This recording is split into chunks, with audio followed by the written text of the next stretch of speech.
Decora Francesa abriu a nossa sala. Que coisa maravilhosa! Em Brasília, 15 horas e 30 minutos. Decora a Francesa. Quem é? Coloca o seu nome para eu saber quem é você. Você abriu a sala. Boa tarde. Sandra Seabra Campos, Sandrinha, lá de Portugal. Que coisa bonita. Bom te ver. Meu querido Manuel. Sandrinha, um beijo para todos vocês. Estamos ansiosos para vê-los novamente. Estaremos juntos, se Deus quiser, em final de janeiro ou maio. Talvez eu vá comemorar meu aniversário aí com vocês. André, Rangel, Luciana, que bacana. Gilvana, da Decora Francesa, legal. Bacana, Gilvana. Que joia, prazer em tê-los vocês, a todos aqui. Gente, olha, nós vamos atendendo a pedidos. Eu vou falar isso daqui mais um pouquinho, mas atendendo a pedidos, nós vamos mudar o dia e o horário da live. A live vai passar a ser terça-feira, às 21h30. A Sandrinha lá de Portugal está dizendo, nós também com um bom vinho e um bom queijo português. Como não? Um queijo da Serra, um queijo da Serra da Estrela, claro. Então, gente, avisando a vocês, hoje é a nossa última live dessa série, porque a partir do dia 13, as nossas lives serão às terças-feiras, às 21h30, atendendo a inúmeros pedidos. Então hoje nós encerramos essa série de lives. Oi, Larissa. Então hoje é a nossa última live dessa série. Então a partir do dia 13 as lives serão às terças-feiras, às 21h30. E no decorrer desse período, vocês vão receber através dos stories, vocês vão receber informações de como é que vai rolar, qual vai ser o modelo que a gente vai adotar, etc. Tá? Então hoje é a última live das sextas-feiras, às 15h30. E hoje tratando de um tema que me é muito precioso, que é o tema da solitude, diferente da solidão. Nós vamos falar daqui um pouquinho. Estamos dando mais aí 1 minuto para que as pessoas acabem de chegar, os nossos amigos estão chegando. E eu fiz uma promessa numa das lives passadas e eu quero reiterá-la agora. A partir de janeiro, as pessoas que estão nos acompanhando nessas lives aí vão ter acesso a um e-book que eu tô produzindo, que na verdade é a síntese de todas as lives que nós fizemos, de todos os temas. Então eu já estou na fase da correção, da edição, etc. E aí vocês que estão nos acompanhando nas lives, depois vocês vão receber um mecanismozinho para vocês fazerem o pedido para receberem o nosso e-book aí sobre as lives dessa temporada, tá? Tem temas interessantíssimos. Quem assistiu vai poder ler, quem não assistiu vai estar no YouTube, enfim, tá tudo rolando aí, feliz. E eu muito feliz com a presença de vocês. Muito bem, vamos mergulhar nesse tema chamado solitude. A pergunta que eu quero usar para abrir esse tema é o seguinte: qual foi a última vez que você ficou sozinho com você? E a pergunta é: você sabe ou soube lidar com isso? Isso foi bom? Ok? Vamos refletir um pouco sobre isso. Quando a gente olha a história de todos os avatares, dos grandes avatares da história da humanidade, a gente começa a perceber que todas esses grandes líderes, Jesus, Buda, todos os grandes líderes da história da humanidade, eles acabaram tendo momentos deles com eles mesmos. Eu tenho aprendido isso há pouquíssimo tempo, né? E isso tem feito uma diferença na minha vida e eu quero compartilhar isso com vocês. Então veja, solidão é quando eu não consigo acessar as pessoas.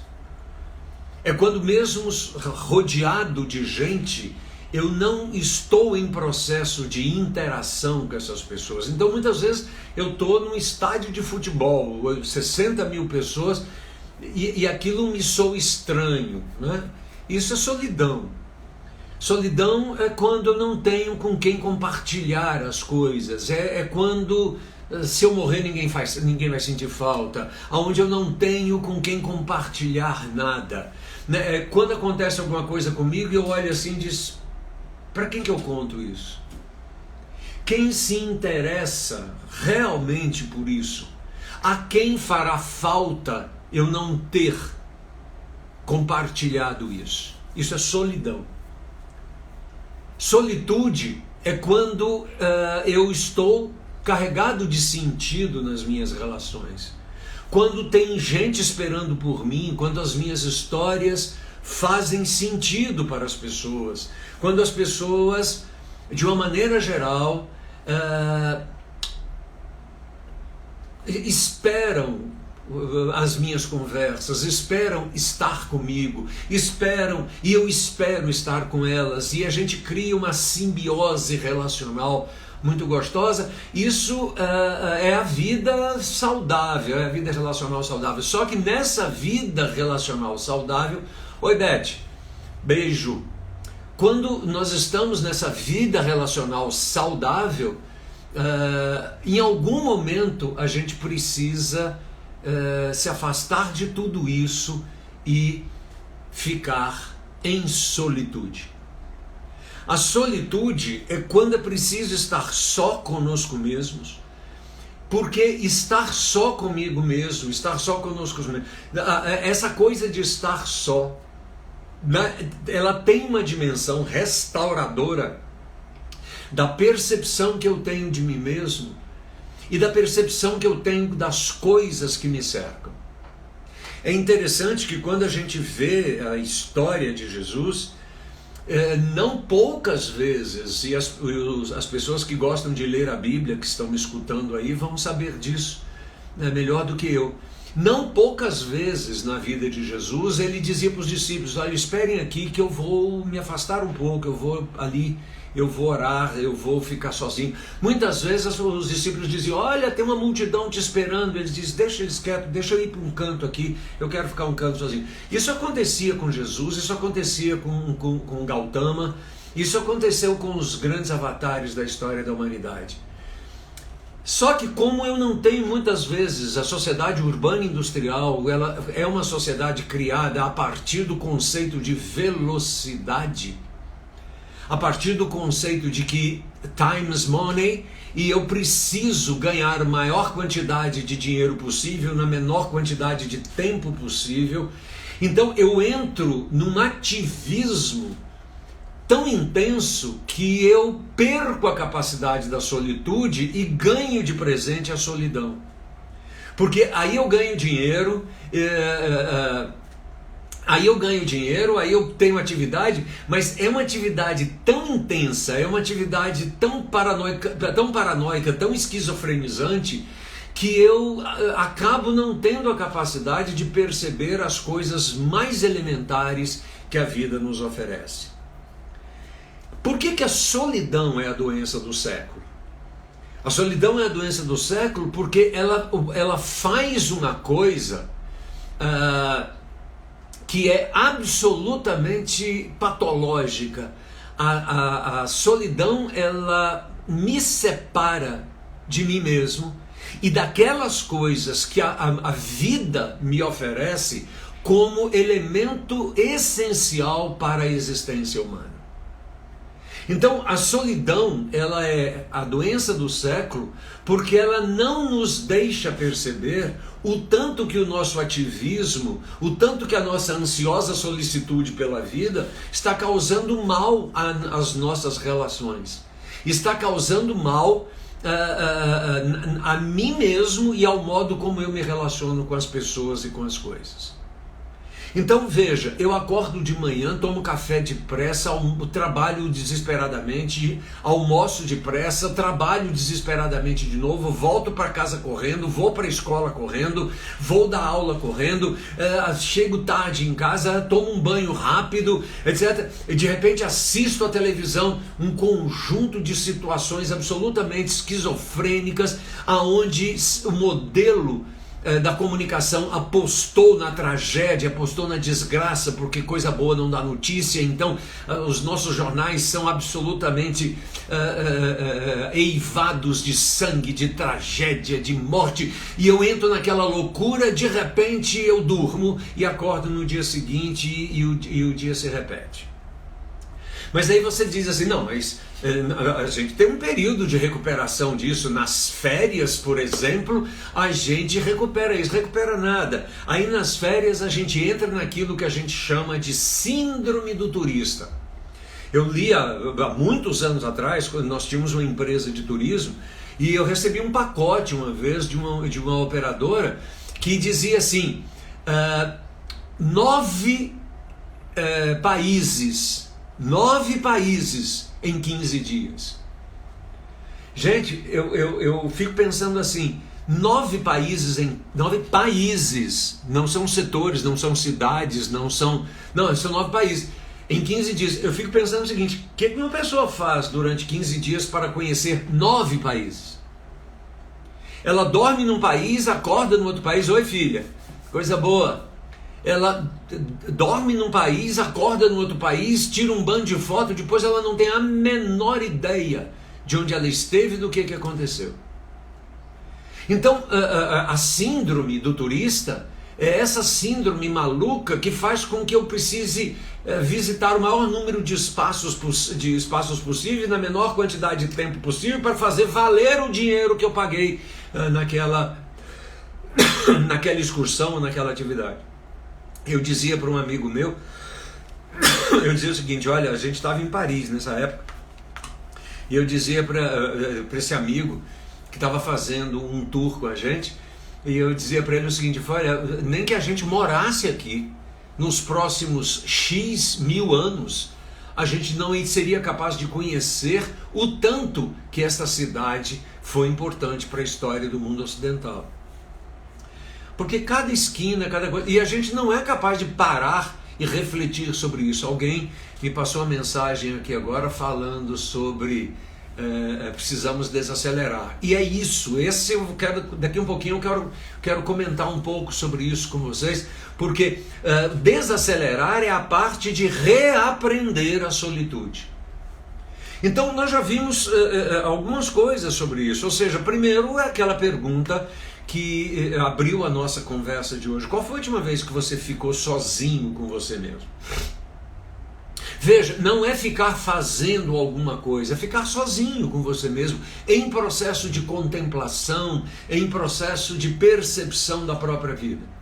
Essa foi a primeira pergunta. A segunda pergunta foi, como é que você lida com isso? Eu conheço muita gente que chega em casa, que mora sozinho, chega em casa, liga a televisão e começa a fazer as coisas com a televisão ligada para ter a sensação de que está com alguém, de que está interagindo. E aí a televisão fica lá falando e a pessoa fica fazendo as coisas, etc, etc, etc. Em Nova York, a quantidade de pessoas que morrem e só são percebidas que morreram 3 dias, 4 dias depois, por causa da deterioração do corpo, porque moram sozinhas e ficam 2, 3 dias, morrem, ficam lá nos seus apartamentos e ninguém sente falta. Isso é solidão. Isso é um elemento provocado.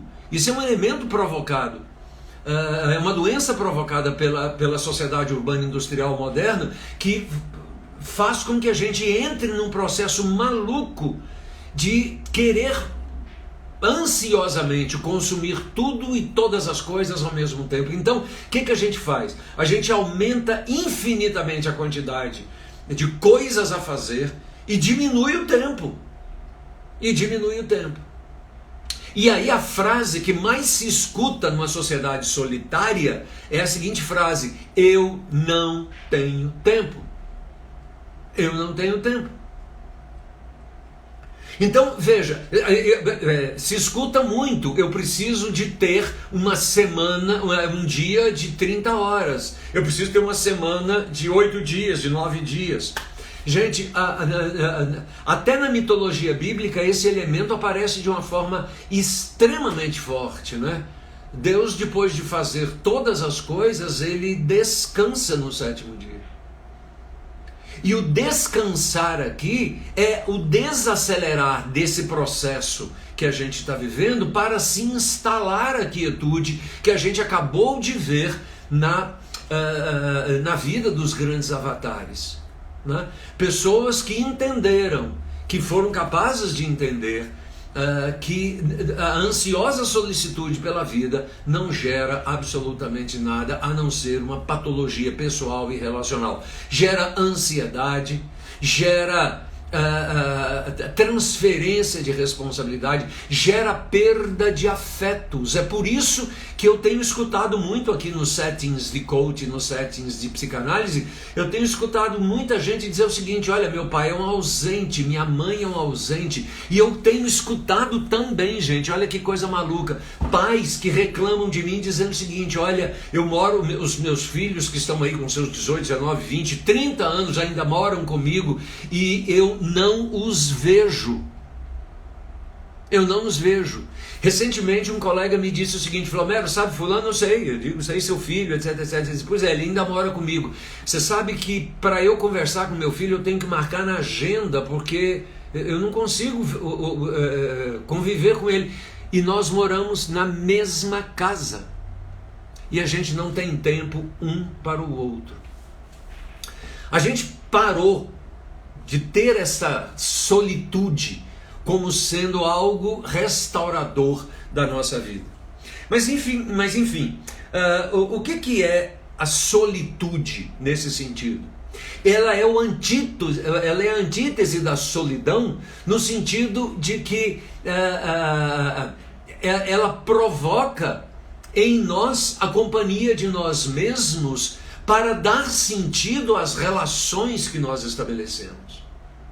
Então, a solitude é entender que a vida precisa ser degustada, a vida precisa ser saboreada, a vida precisa ser contemplada. Então, a degustação, a contemplação e a quietude são as três coisas que formatam o conceito de solitude. Então, nós temos a quietude, nós temos a contemplação e nós temos a degustação. Tem uma frase de Jesus que eu gosto muito, ele dizia assim: olhai os lírios do campo. Olhai os lírios do campo. Para olhar os lírios do campo, a gente precisa ter tempo para parar e olhar os lírios do campo. Olhai os lírios do campo. E ele continua dizendo: não tecem, não fiam, em outras palavras, não trabalham nesse sentido. E aí ele continua dizendo: no entanto, Salomão, o grande rei de Israel, em toda a sua glória e esplendor, se vestiu, ou seja, como qualquer um deles. O que Jesus estava dizendo e ensinando para os seus discípulos nesse sentido é: olha para o jardim, olha que coisa bonita, olha que coisa bonita. Aquilo foi feito com a única finalidade de lhe fornecer beleza. Gente, eu moro em Brasília, vocês sabem disso. Quantas vezes você já olhou para a cidade contemplativamente? Eu fico cada vez mais apaixonado por Brasília. Brasília é linda, linda, linda, linda, linda. As formas são bonitas, os traçados são bonitos, os edifícios são bonitos, as obras de arte são bonitas. Mas eu conheço gente que mora aqui há 20, 30, 40 anos e que nunca foi capaz de contemplar a cidade. A solitude te permite o exercício da conexão com você mesmo, para que você seja capaz de contemplar. A outra coisa que a solitude vai me permitir é a capacidade de degustação. Eu estava em São Paulo há muito tempo atrás, que aconteceu esse fato, e o cliente me chamou para almoçar, e nós fomos. Eu acho que eu já contei isso aqui. Nós fomos almoçar, e olha que eu olhei para o relógio, nós tínhamos 45 minutos, mais ou menos, se tanto 1 hora para o almoço. E aí nós sentamos para o almoço, e ele chamou um garçom, que já era conhecido dele, e diz: olha, Homero, você se importa de eu fazer o pedido, porque nós temos pouco tempo, etc. Vamos comer isso. Eu digo: para mim está tudo bem, etc. Virou para o garçom e disse: olha, aquele pedido de sempre para 2, tá? E agora me vê aquele vinho, etc. Falou o nome do vinho, disse: olha, esse vinho é especial, etc. Enfim, a gente começou a conversar, e eu quis conhecer um pouco mais do vinho, peguei a carta de vinho, olhei lá, é um vinho preciosíssimo, um vinho antigo, um vinho relativamente caro, um vinho muito envelhecido, que a gente tinha 45 minutos para tomar uma garrafa. Aí nessa hora me falou mais alto bom senso. Eu chamei e falei: olha, cara, eu vou dispensar o vinho, porque esse vinho é muito bom e eu preciso de pelo menos umas 2 horas, 2 horas e meia para tomar esse vinho, e eu não vou fazer isso em 45 minutos. Por outro lado, a comida que você pediu é uma comida que merece ser degustada. Merece ser degustada, não pode ser comida assim. Ele diz: bom, então o que você sugere? Eu digo: eu sugiro uma salada, um suco de frutas, e a gente toma, a gente come isso nesse tempo que a gente tem, e na hora que a gente tiver o tempo necessário para degustação, a gente faz essa refeição que você tão generosamente está promovendo para mim. Agora, olha só que coisa interessante, né? Muitas vezes eu não sou capaz de contemplar, eu não sou capaz de degustar, e eu não sou capaz de me aquietar. Tanto é verdade que o consumo de anti-ansiolíticos e de remédios que fazem dormir, etc., tem crescido assustadoramente no mundo. Só agora na pandemia, desde fevereiro até agora, cresceu 300% o consumo dessas coisas. Mas por que as pessoas não são capazes de dormir? Porque elas entram num ativismo tão grande que o cérebro aprende que a velocidade e o fazer, né, estão permeando a vida inteira, e eu não tenho tempo para ver o meu filho crescer, eu não tenho tempo para contemplar uma obra de arte, eu não tenho tempo para degustar as coisas. Então essa ausência de tempo, esse tarefismo e esse ativismo, ele é uma das manifestações da solidão. Eu sou tão solitário que eu preciso fazer as coisas, e quando eu não tenho o que fazer, eu também não tenho com quem me conectar. Então, olha que desafio interessante esse.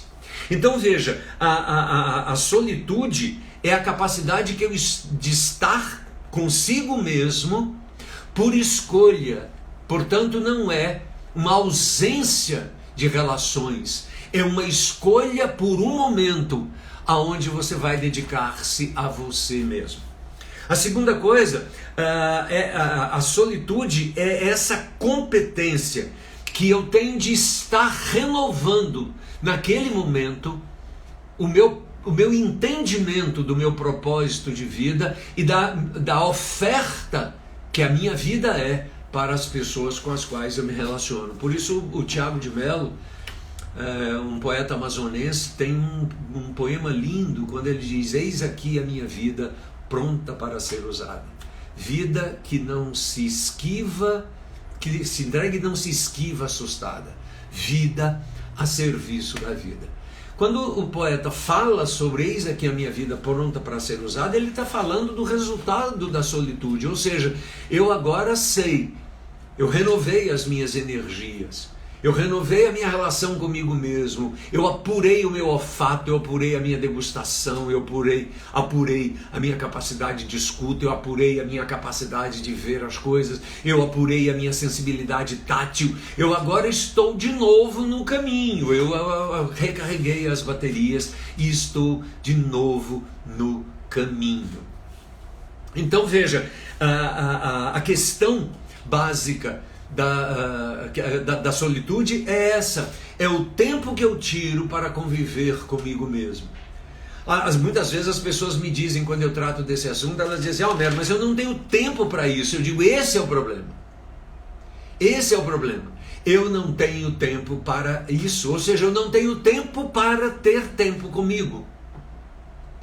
Eu não tenho tempo para me perceber como tal. Deixa eu contar um caso para vocês verem o tanto que esse mundo do ativismo cria patologias sérias. Há um tempo atrás eu fui no consultório de um médico amigo. Eu vou nele raríssimas vezes, né? Mas é um grande amigo, etc. E aí eu cheguei no consultório dele e ele me atendeu prontamente, e ao entrar eu fiz um comentário com ele. Eu falei, cara, que bonito aquele arranjo floral de flores naturais que você tem ali no seu consultório. E ele vira-se para mim e diz, mas eu não tenho flores no meu consultório. Eu digo, cara, você tem um vaso de flores atrás da sua secretária na entrada do seu consultório. Eu disse, mas você está de brincadeira comigo. Aí abriu a porta do consultório dele, estava lá a secretária dele com a mesa de apoio, onde ela estava fazendo as coisas, e ao lado dela um vaso com flores naturais bonitas, porque estava na época daquelas flores florescerem. E ele assusta-se com aquilo, vira para a secretária e diz, há quanto tempo isso está aí? Ela diz, olha, doutor, isso tem 3 meses. Veja, ele entra no consultório todos os dias, mas ele entra tão rápido, tão afobado, ele tem tanta coisa a fazer, ele está tão ligado naquelas coisas que ele está fazendo, que ele não consegue perceber que existe um vaso de flor que ele mesmo comprou para o consultório dele. Então veja, a síndrome do turista que eu falei para vocês, quer dizer, visitar o maior número de lugares na menor quantidade de tempo, isso se reflete numa vida solitária. Eu vou ao Louvre para dizer para as pessoas que eu fui ao Louvre, e não para contemplar o templo da cultura mundial na França, que é o lugar onde se tem as coisas mais fantásticas do mundo, que está ali, para você contemplar um Jericó, para você contemplar um El Greco, para você contemplar um Matisse, para você enfim, para você contemplar coisas da antiguidade, para você. E a gente não é capaz desse momento solitário. Por isso a contemplação é uma sensação que eu tenho que tira tempo de mim. Quando eu estou degustando, tira tempo de mim. Quando eu estou parado, tira tempo de mim. Quando eu estou comigo mesmo, é uma perda de tempo. E aí os meus motores estão sempre acelerados, eu estou sempre ansioso. Eu estou usando a palavra sempre simplesmente para ser enfático, né? Não precisa ser tão sempre assim. Mas a pergunta é, eu preciso de contemplação, de degustação e de quietude. Isso se chama solitude.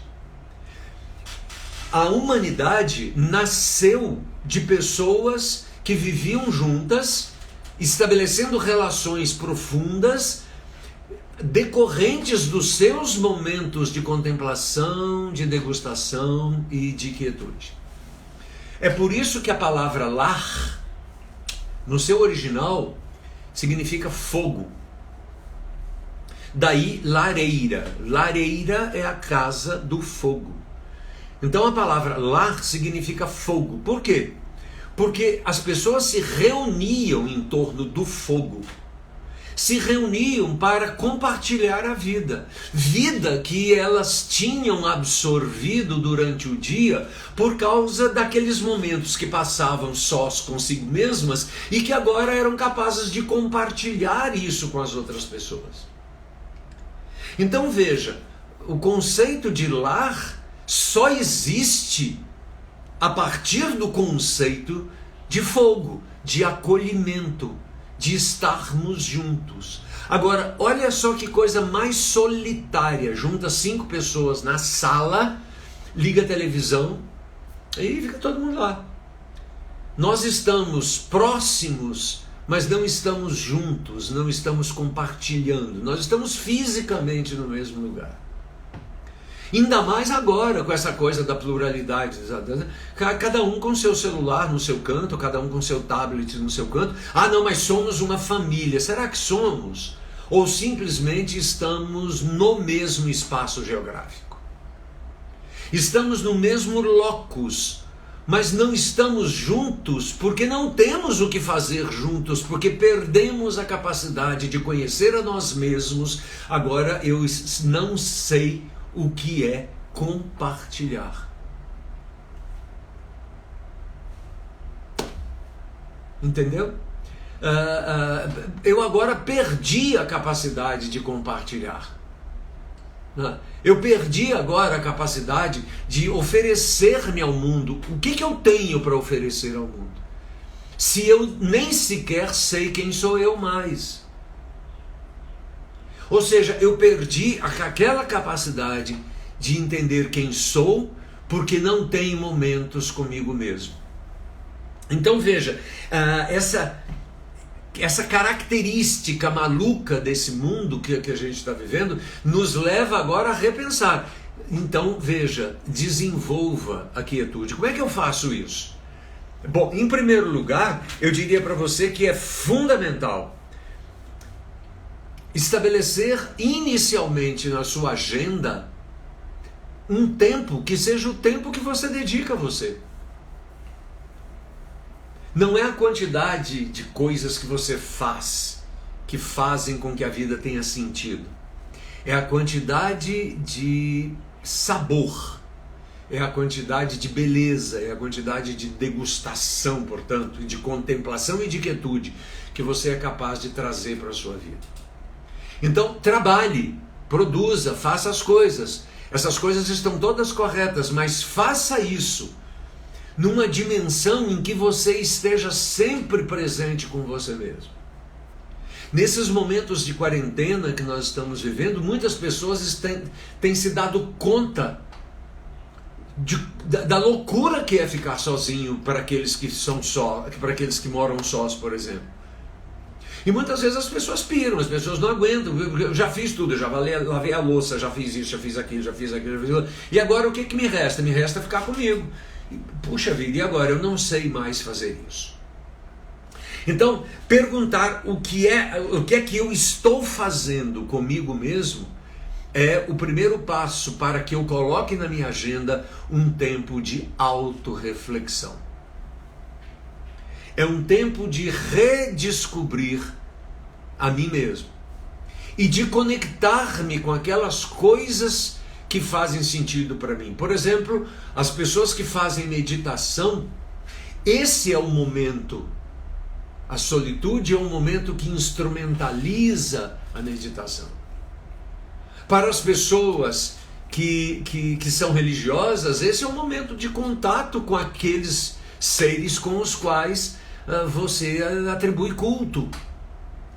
Eu quando era criança, minha mãe me ensinou um negócio chamado hora silenciosa, que acontecia nos acampamentos evangélicos, né?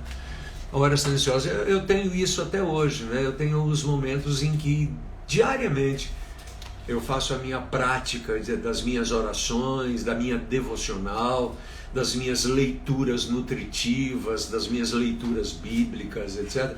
Não é leitura filosófica, não é isso, não é aquilo, é leitura que alimenta a alma. Eu adoro ler poesia, né? Ler poesia. A poesia foi feita para consolar, iluminar, inspirar, dar sentido às nossas relações, fazer com que o olhar seja belo nas relações que nós temos uns com os outros, né? Nós vivemos uma realidade tão maluca nisso que muitas vezes eu brinco com os adolescentes, né? Quando aquele papo assim, hoje eu fui numa balada, beijei 10. Eu digo, mas qual foi aquele beijo inesquecível? O Chico Buarque tem uma música que diz assim: e me beija tão calma e fundo até minha alma se sentir beijada, né? E me beija com tão calma e profundo até que minha alma se sentia beijada. Isso é um trecho da ópera do Malandro, né?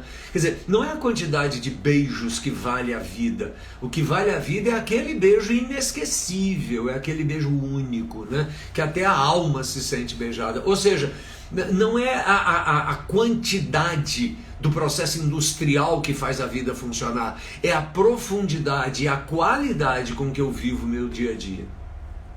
Então, se a primeira coisa é, bota na tua agenda um momento para você estar com você mesmo. Se você tem dificuldade de fazer isso, peça ajuda.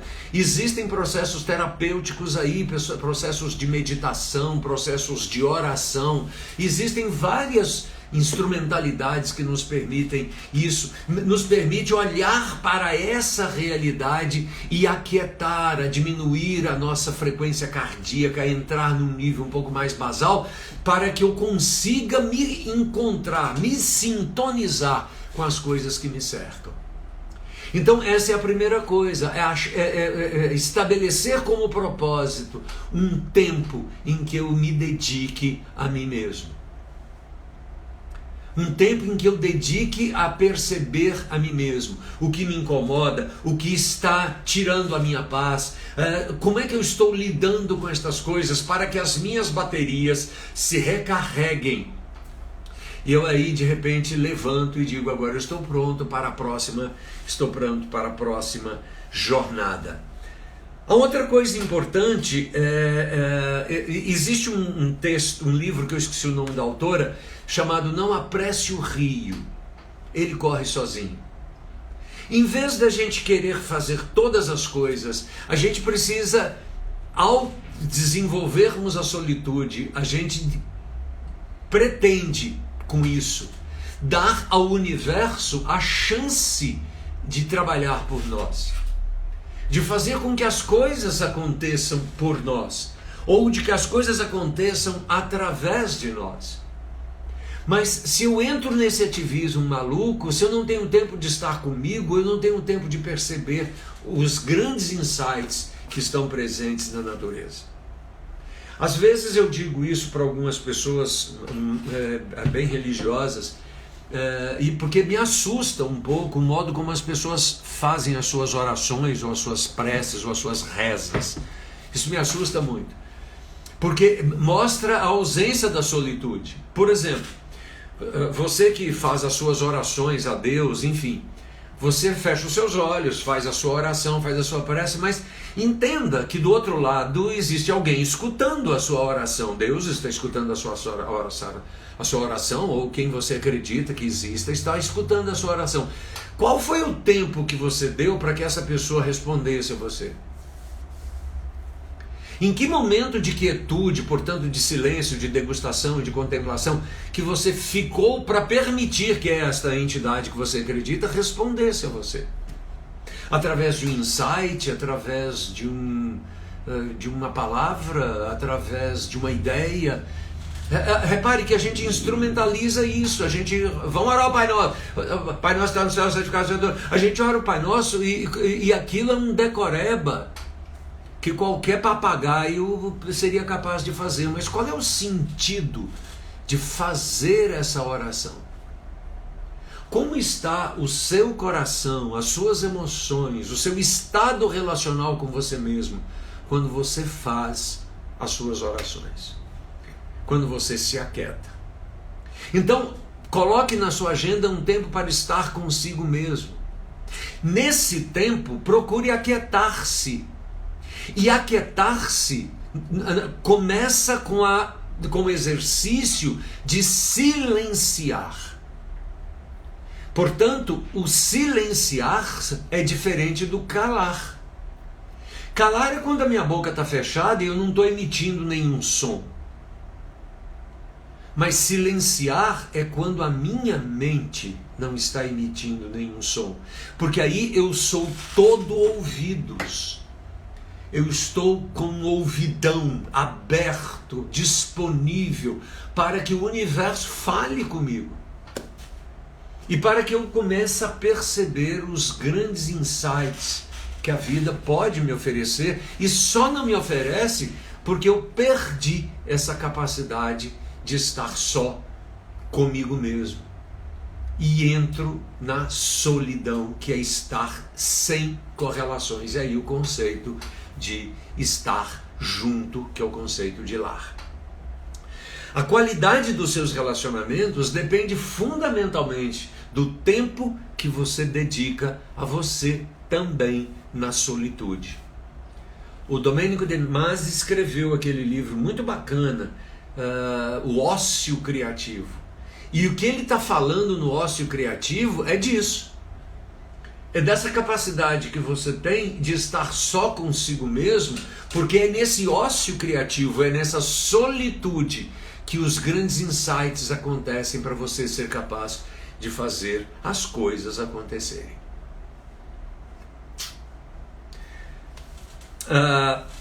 Deixe-me contar um último caso para vocês, para a gente poder já começar a aterrissar esse Boeing.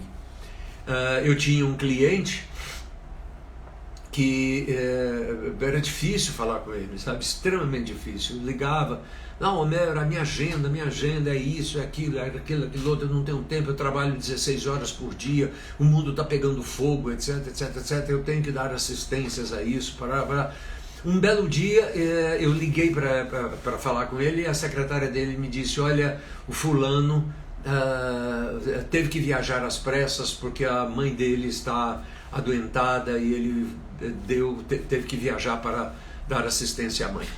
E foi. E passou uma semana, ninguém sabia notícias dele, etc. E ele foi, a mãe, nesse período, a mãe dele veio a falecer. E ele teve que tomar as providências lá, etc, etc, etc, etc. Uma semana depois ele voltou e aí eu liguei para ele. Eu liguei para ele e disse, fulano, olha, vamos nos encontrar para a gente bater papo, etc, etc, etc.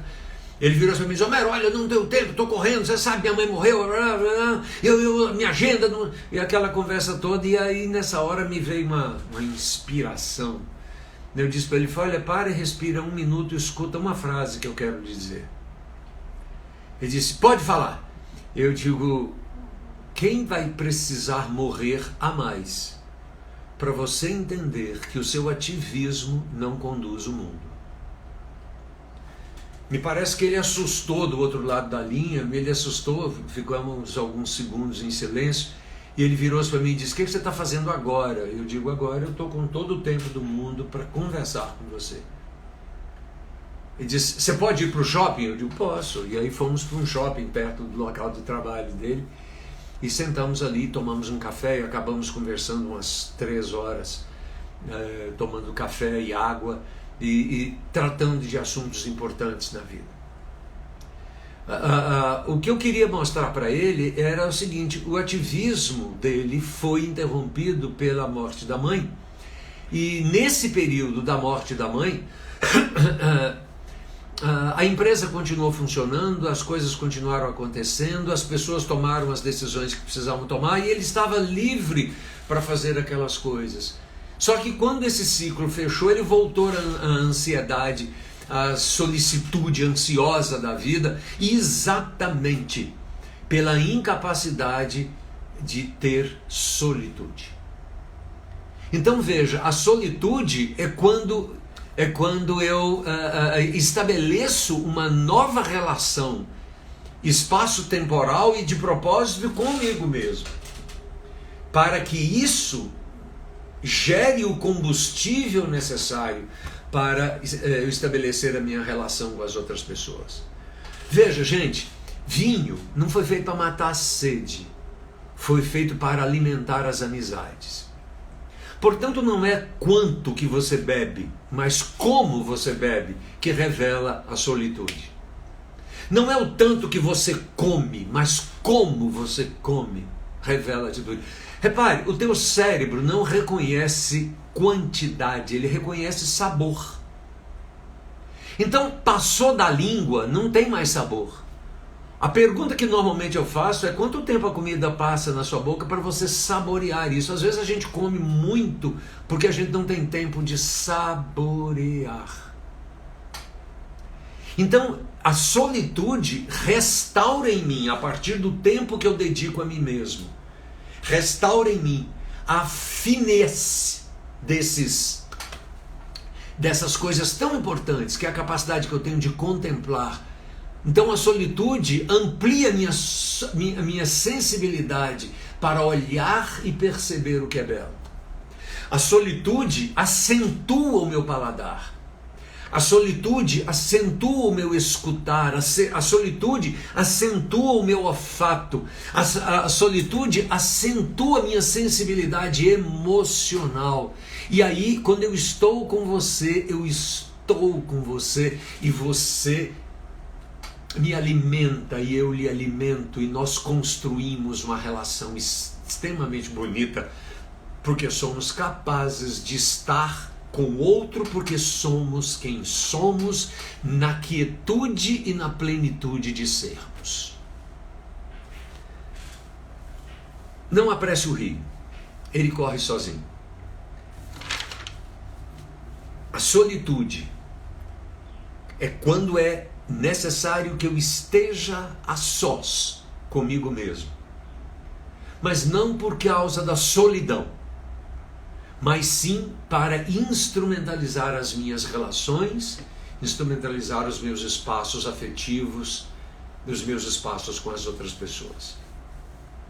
A solitude é quando eu agora comigo mesmo me reconecto com aquilo que creio, com aquilo que sou, com as coisas que me incomodam e eu permito ao universo, na forma como você o entende e na forma como você o crê, se conecte comigo, para que nessa relação a gente esteja em paz em todos os momentos da nossa vida. Eu falei na live passada sobre o conceito de, não o conceito de ser feliz, mas o conceito de ser contente.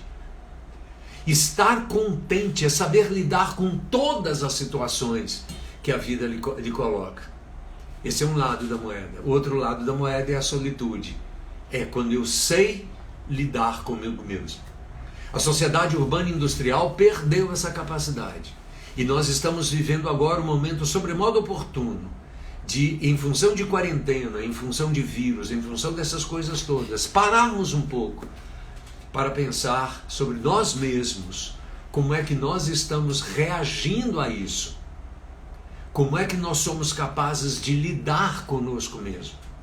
Como é que o silêncio faz bem ou mal para mim? E na hora que eu redescubro a solitude, eu redescubro a beleza, eu redescubro o sabor, eu redescubro a harmonia, eu redescubro a sensibilidade tátil. E a vida passa a ser, de novo, um lar. Passa a ser um fogo, onde todos nós, nos modos diferentes e respeitadas as nossas individualidades, somos capazes de viver juntos, construindo uma relação prazerosa, construindo uma relação que nos enche de alegria por estarmos uns junto dos outros. Eu espero que você redescubra a solitude, que você redescubra a capacidade de contemplar, de degustar, a quietude, que você descubra um tempo para estar com você mesmo e que você entenda que é isso que vai lhe fortalecer para não cair no engodo da solidão e nem no ativismo da sociedade urbana industrial que acha que tudo se faz com maior quantidade de coisas na menor quantidade de tempo. Esquecendo que ao fazer isso nós adoecemos a nossa alma, adoecemos as nossas relações. Contemple, deguste, perceba a beleza, aumente a sua sensibilidade relacional, sinta o carinho do seu filho, faça carinho verdadeiramente. Redescubra a solitude. Esse é o meu grande desafio para você. Gente querida, eu vou encerrando essa live só comentando para você que essa é a nossa última live sexta-feira às 15h30. As próximas lives a partir do dia 13 será às terças-feiras às 21h30 e a gente vai dar algumas informações para vocês nos próximos stories. Um beijo para você, você que chegou na metade, essa live está disponível a partir de segunda-feira no YouTube. Você pode assistir lá e qualquer coisa, entre em contato conosco nas redes sociais, me passe e-mail, me passe um zap, entra no Instagram, enfim, a gente se relaciona, porque eu estou sempre à sua disposição. E de uns tempos para cá, a minha agenda tem cada vez mais estado hiperlotada de espaços vazios onde eu tenho cultivado a solitude. Que isso te vá bem, reflita em paz esse tempo que passamos juntos. Foi muito agradável. Um beijo. Tchau.